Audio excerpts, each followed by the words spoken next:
Hello दोस्तों, मैं हिमांशु गुप्ता। आप लोग देख रहे हैं लॉजिक पॉइंट एजुकेशन। दोस्तों, आज की इस वीडियो में हम लोग क्लास 9th का केमिस्ट्री का चैप्टर 2 जो कि नाम है क्या हमारे आसपास के पदार्थ शुद्ध है का 10 मिनट का रैपिडो रिवीजन करने वाले हैं।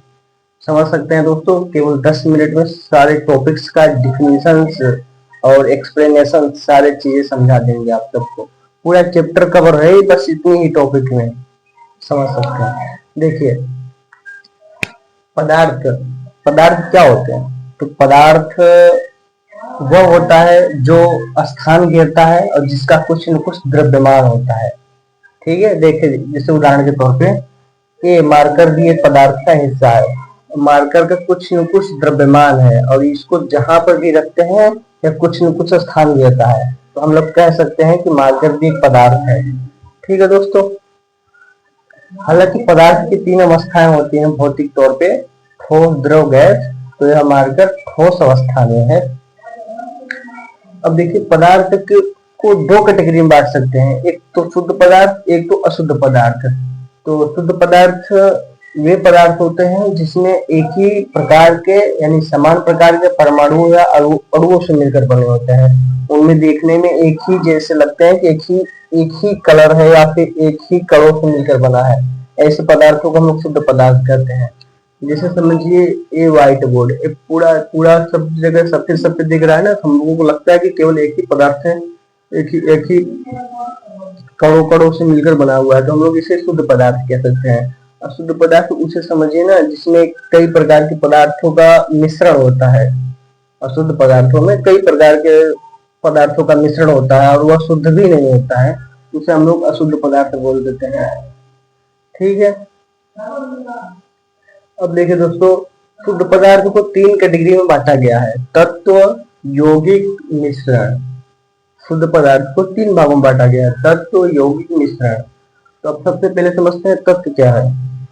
तत्व यानी जो समान प्रकार के परमाणुओं से मिलकर बने होते हैं, समान प्रकार के परमाणुओं से मिलकर बने होते हैं, उन्हें हम लोग तत्व कहते हैं। इस समय पीरियोडिक टेबल के अनुसार 118 तत्वों की गणना की गई है यानी खोजी जा चुकी है। अब आप लोग परमाणु शब्द आया तो परमाणु का मतलब समझिए कि जैसे कोई सा भी छोटा छोटा कण लीजिए और उसको तोड़ते जाइए तोड़ते जाइए तोड़ते जाइए, एक ऐसा समय आएगा कि अब उस छोटे से कण को तोड़ा ही नहीं जा सकता। तो उसे ही जॉन डाल्टन जैसे वैज्ञानिक लोग उसे ही परमाणु का नाम दे दिए। परमाणु मतलब परम धन अणु यानी छोटा सा छोटा कण ही परमाणु कहलाता है। हालांकि वर्तमान समय में परमाणु के भी 3 कण हैं, इलेक्ट्रॉन, प्रोटॉन, न्यूट्रॉन। इलेक्ट्रॉन पर ऋणावेश होता है, प्रोटॉन पे धनावेश होता है, न्यूट्रॉन पे कोई चार्ज नहीं होता अर्थात विद्युत उदासीन होता है। ठीक है, अब देखिए तत्व समझिए कि जो एक ही यानी समान प्रकार के छोटे छोटे परमाणु से मिलकर बने होते हैं उन्हें हम लोग तत्व कहते हैं। ऐसे समझिए जैसे सोना, सोना लीजिए, सोना को तोड़ते जाइए तोड़ते जाइए तोड़ते जाइए, अगर सोना इतना बड़ा है, अगर तोड़ेंगे 2 टुकड़ों में इतना बड़ा होगा, फिर और तोड़ते जाएंगे तो ऐसा समय आएगा बहुत छोटा सा टुकड़ा उसका मिलेगा, लेकिन वह भी रहेगा सोना ही, यानी वह भी एक ही प्रकार के परमाणु से मिलकर बना है। तो उसे ही हम लोग बोलते हैं तत्व, क्योंकि वह समान प्रकार के परमाणु से मिलकर बना है। और तत्व किसी भी में मतलब ऐसे ही क्रिया भी नहीं करता है, इसकी कुछ प्रॉपर्टी है। अब देखिए, तत्व 3 प्रकार के होते हैं, धातु, अधातु, उपधातु। यानी टोटल 118 तत्व हैं, तो 118 तत्वों में धातु, अधातु, उपधातु भी है। तो इस समय धातुओं की संख्या 94 है, उपधातुओं की संख्या 7 है और अधातुओं की संख्या 17 है, जो मानक स्टैंडर्ड मानक है।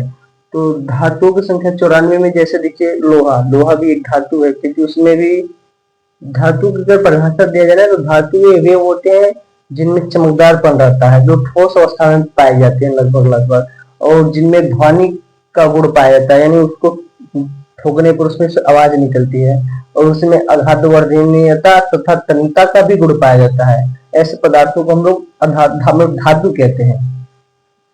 जैसे लोहा, लोहा में भी ध्वनि का भी आवाज आता है अगर उसको हम लोग ठोकते हैं, उसमें तन्यता का भी गुण पाया जाता है और अधातुवर्जनीयता का भी गुण पाया जाता है।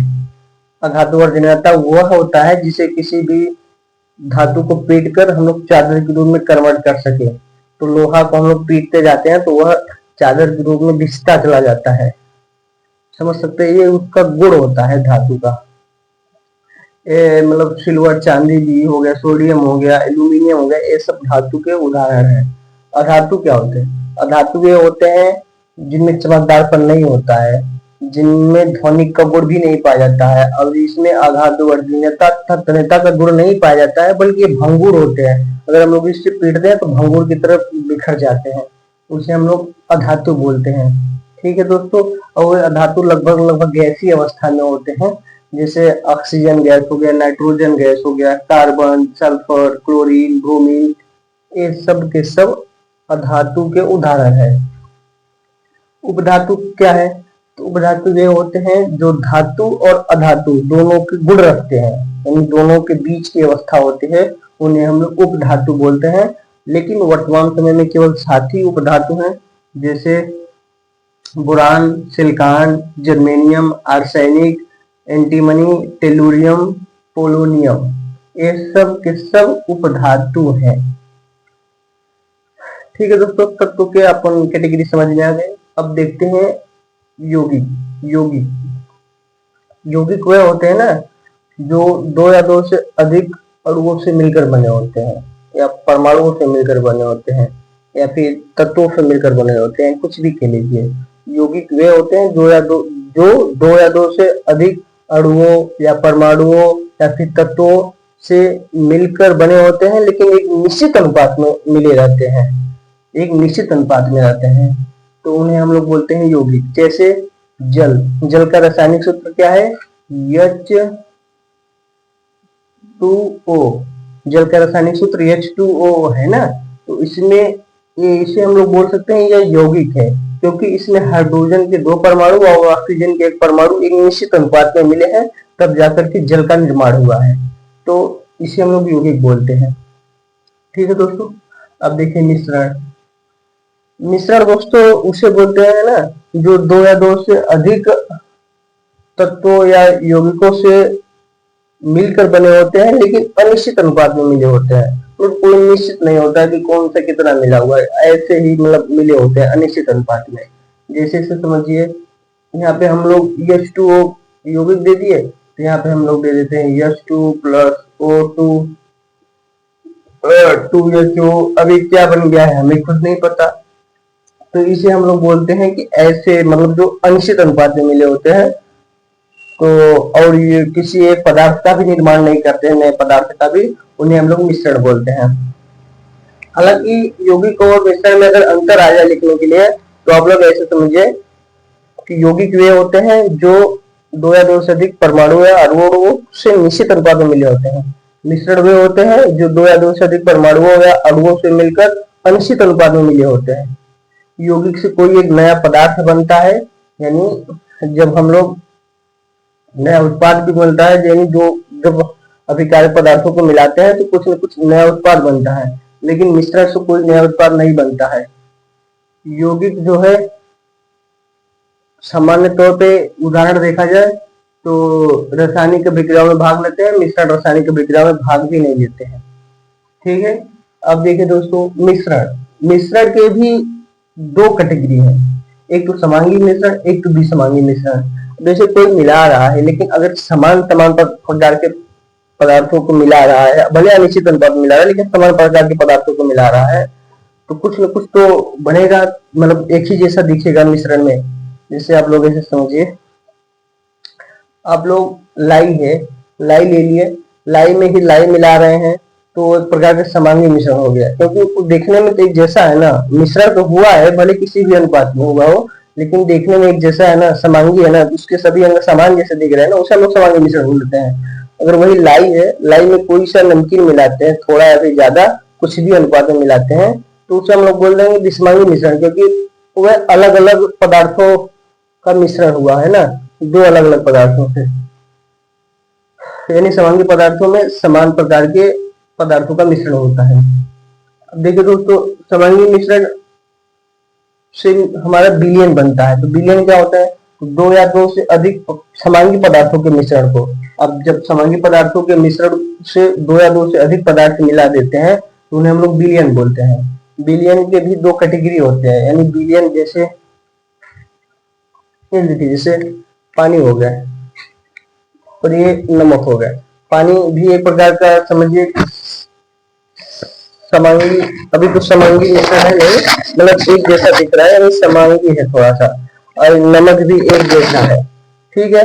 और हम लोग इसको मिला देते हैं तो हम लोगों का विलयन बन जाता है, यानी दो या दो से अधिक समांगी पदार्थों के मिश्रण से बने जो होते हैं हम लोग विलयन कहते हैं। अब विलयन में भी दो कैटेगरी होती है, कौन सा, अब जो विलयन बन गया पूरा ना, समझ रहे हैं, नमक पानी का विलयन बन गया, तो उसमें जो नमक है जो कि कम भाग में मिलाए हुए हैं तो उसे हम लोग विलेय बोलते हैं, और जो पानी है वह अधिक भाग में मिला हुआ है तो उसे हम लोग विलायक बोलते हैं। यानी विलयन में जो अधिक होता है, विलयन ए है, विलयन में जो भाग अधिक होता है उसे हम लोग विलायक बोलते हैं, और विलयन में जो भाग कम होता है उसे हम लोग विलेय बोलते हैं, ठीक है। और विलयन के तीन कैटेगरी होते हैं, पहला संतृप्त विलयन, दूसरा असंतृप्त विलयन, तीसरा अतिसंतृप्त विलयन।